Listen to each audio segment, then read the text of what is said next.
أشهد أن لا إله إلا الله وحده لا شريك له وأشهد أن محمدا عبده ورسوله أما بعد فأعوذ بالله من الشيطان الرجيم بسم الله الرحمن الرحیم۔ سامعین و ناظرین کرام، السلام علیکم ورحمۃ اللہ وبرکاتہ۔ سیدنا حضرت مرزا غلام احمد قادیانی امام مہدی و مسیح موعود علیہ السلام نے اپنی پہلی کتاب برائن احمدیہ کی 4 حصوں میں اشاعت کے 23 سال بعد اس کا 5واں حصہ لکھا۔ اس پروگرام میں برائن احمدیہ کے 5ویں حصہ میں سے سیدنا حضرت مسیح موعود علیہ السلام کا ایک انتہائی اہم حوالہ پیش کیا جا رہا ہے۔ یہ ایک ایسا حوالہ ہے جس میں آپ علیہ السلام اپنی 23 سال قبل کی بیان فرمودہ پیشگوئیوں کے پورا ہونے کا ذکر فرما رہے ہیں، مگر اس حوالہ کے پیش کرنے سے قبل ضروری معلوم ہوتا ہے کہ آپ علیہ السلام کے اپنے الفاظ میں یہ بیان کیا جائے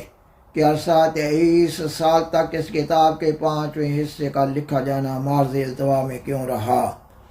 اور پھر آپ علیہ السلام نے برائن احمدیہ کا 5واں حصہ کیوں لکھا۔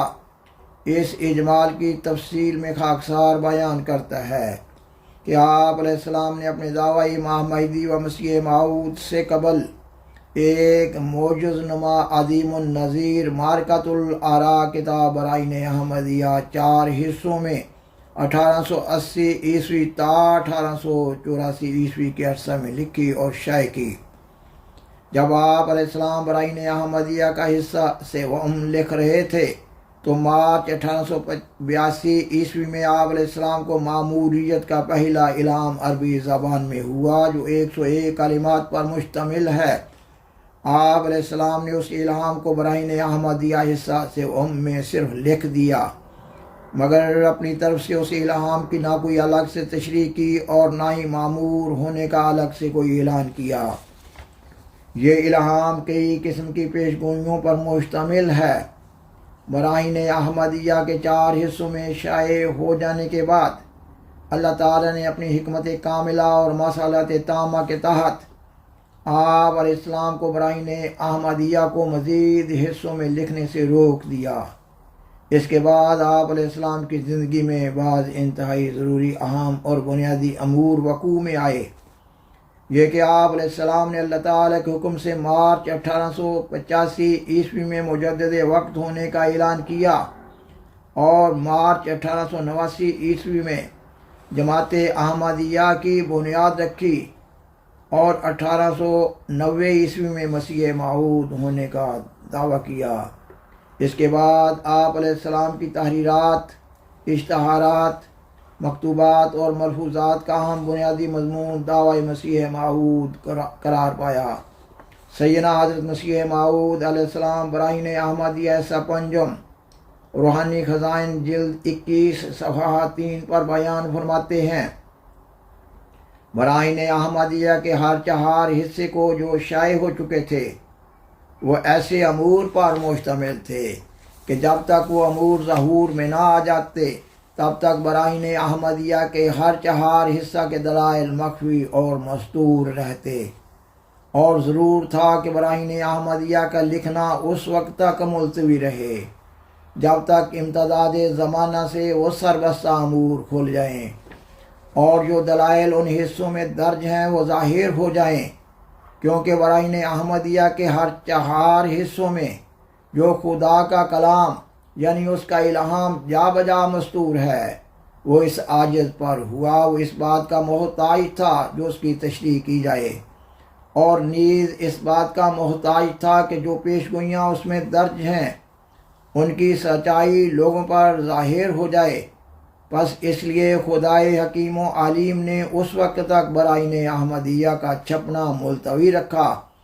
کہ جب تک وہ تمام پیشگوئیاں ظہور میں آ گئیں۔ سامعین و ناظرین کرام،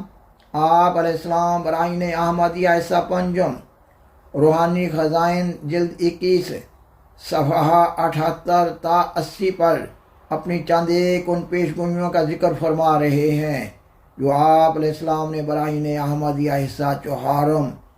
صفحہ 486 تا 496، روحانی خزائن جلد 1 صفحہ 578 تا 591 پر لکھی تھی۔ مثلاً ان پیش گوئیوں میں سے چند ایک کا اردو ترجمہ آپ علیہ السلام کے اپنے الفاظ میں یہ ہے: اے احمد، تجھے برکت دی گئی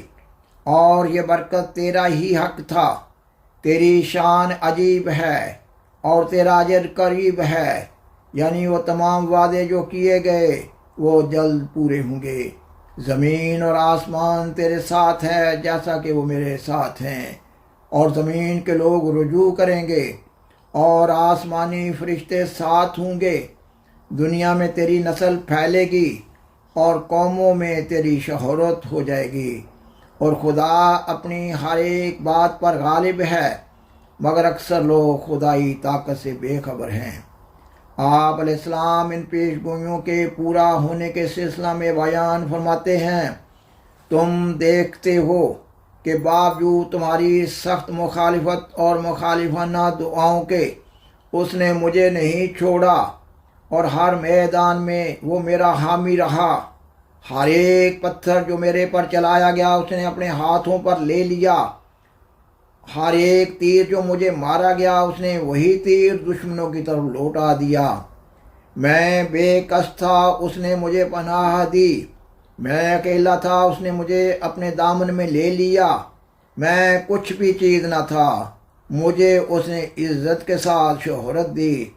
اور لاکھوں انسانوں کو میرا ارادت مند کر دیا۔ پھر وہ اسی مقدس وحی میں فرماتا ہے کہ جب میری مدد تمہیں پہنچے گی اور میرے منہ کی باتیں پوری ہو جائیں گی، یعنی خلق اللہ کا رجوع ہو جائے گا اور مالی نصرتیں ظہور میں آئیں گی، تب منکروں کو کہا جائے گا کہ دیکھو کیا وہ باتیں پوری نہیں ہوگیں جن کے بارے میں تم جلدی کرتے تھے۔ چنانچہ آج وہ سب باتیں پوری ہو گئیں۔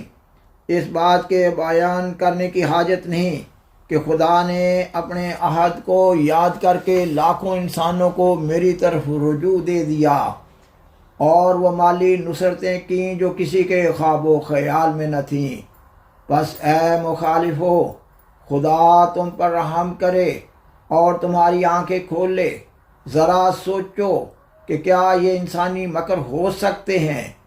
یہ وعدے تو براہین احمدیہ کی تصنیف کے زمانہ میں کیے گئے تھے، جبکہ قوم کے سامنے ان کا ذکر کرنا بھی ہنسی کے لائق تھا، اور میری حیثیت کا اس قدر بھی وزن نہ تھا جیسا کہ رائی کے دانہ کا وزن ہوتا ہے۔ تم میں سے کون ہے جو مجھے اس بیان میں ملزم کر سکتا ہے؟ تم میں سے کون ہے کہ یہ ثابت کر سکتا ہے کہ اس وقت بھی ان ہزارہا لوگوں میں سے کوئی میری طرف رجوع رکھتا تھا؟ میں تو براہین احمدیہ کے چھپنے کے وقت ایسا گمنام شخص تھا کہ امرتسر میں ایک پادری کے مطبع میں، جس کا نام رجب علی تھا، میری کتاب براہین احمدیہ چھپتی تھی، اور میں اس کے پروف دیکھنے کے لیے اور کتاب کے چھپوانے کے لیے اکیلا امرتسر جاتا اور اکیلا واپس آتا تھا، اور کوئی مجھے آتے جاتے نہ پوچھتا کہ تو کون ہے، اور نہ مجھ سے کسی کو تعارف تھا، اور نہ میں کوئی حیثیت قابل تعظیم رکھتا تھا۔ میری اس حالت کے قادیان کے آریہ بھی گواہ ہیں، جن میں سے ایک شخص شرمپت نام اب تک قادیان میں موجود ہے، جو بعض دفعہ میرے ساتھ امرتسر میں پادری رجب علی کے پاس مطبع میں گیا تھا، جس کے مطبع میں میری کتاب براہین احمدیہ چھپتی تھی، اور تمام یہ پیشگوئیاں اس کا کاتب لکھتا تھا، اور وہ پادری خود حیرانی سے پیشگوئیوں کو پڑھ کر باتیں کرتا تھا کہ یہ کیسے ہو سکتا ہے کہ ایک ایسے معمولی انسان کی طرف ایک دنیا کا رجوع ہو جائے گا، پر چونکہ وہ باتیں خدا کی طرف سے تھیں، میری نہیں تھیں، اس لیے وہ اپنے وقت پر پوری ہو گئیں اور پوری ہو رہی ہیں۔ ایک وقت میں انسانی آنکھ نے ان سے تعجب کیا، اور دوسرے وقت میں دیکھ بھی لیا، اور آپ علیہ السلام براہین احمدیہ حصہ پنجم روحانی خزائن جلد 21 صفحہ 9 تا 10 پر لکھتے ہیں، اس دیر کا ایک یہ بھی سبب تھا تا خدا تعالیٰ اپنے بندوں پر ظاہر کرے کہ یہ کاروبار اس کی مرضی کے مطابق ہے، اور یہ تمام الہام جو براہین احمدیہ کے حصہ سابقہ میں لکھے گئے ہیں یہ اسی کی طرف سے ہیں، نہ انسان کی طرف سے، کیونکہ اگر یہ کتاب خدا تعالیٰ کی مرضی کے مطابق نہ ہوتی اور یہ تمام الہام اس کی طرف سے نہ ہوتے تو یہ امر خدائے عادل اور قدوس کی عادت کے برخلاف تھا کہ جو شخص اس کے نزدیک مفتری ہے اور اس نے یہ گناہ کیا ہے کہ اپنی طرف سے باتیں بنا کر اس کا نام وحی اللہ اور خدا کا الہام رکھا ہے، اس کو 23 برس تک مہلت دے۔ اور آپ علیہ السلام مزید بیان فرماتے ہیں، پس یہ حصہ پنجم در حقیقت پہلے حصوں کے لیے بطور شرح کے ہے، اور ایسی شرح کرنا میرے اختیار سے باہر تھا جب تک خدا تعالیٰ تمام سامان اپنے ہاتھ سے میسر نہ کرتا۔ اور آپ علیہ السلام نے کتاب براہین احمدیہ حصہ پنجم میں اس مضمون پر اپنی ایک نظم بھی شائع کی ہے۔ طوالت کے خوف سے صرف 3 اشعار بیان کیے جا رہے ہیں۔ آپ علیہ السلام بیان فرماتے ہیں، دیکھو خدا نے جہاں کو جھکا دیا، گمنام پا کے شہرائے عالم بنا دیا، جو کچھ مراد تھی سب کچھ دکھا دیا، میں کا غریب تھا مجھے بے انتہا دیا، دنیا کی نعمتوں سے کوئی بھی نہیں رہی جو اس نے مجھ کو اپنی عنایات سے نہ دی۔ سامعین و ناظرین کرام، لا ریب کہ قطعی اور یقینی طور پر یہ ایک سچے مصلح ربانی کا ہی کلام ہو سکتا ہے۔ بالآخر درخواست ہے کہ برائے مہربانی اس پروگرام کو لائک کریں، دوسروں سے شیئر کریں، اور حضرہ کرم اس چینل کو سبسکرائب کریں۔ جزاکم اللہ تعالی احسن الجزاء، وآخر دعوانا ان الحمد للہ رب العالمین، والسلام علیکم ورحمۃ اللہ وبرکاتہ۔ شکریہ۔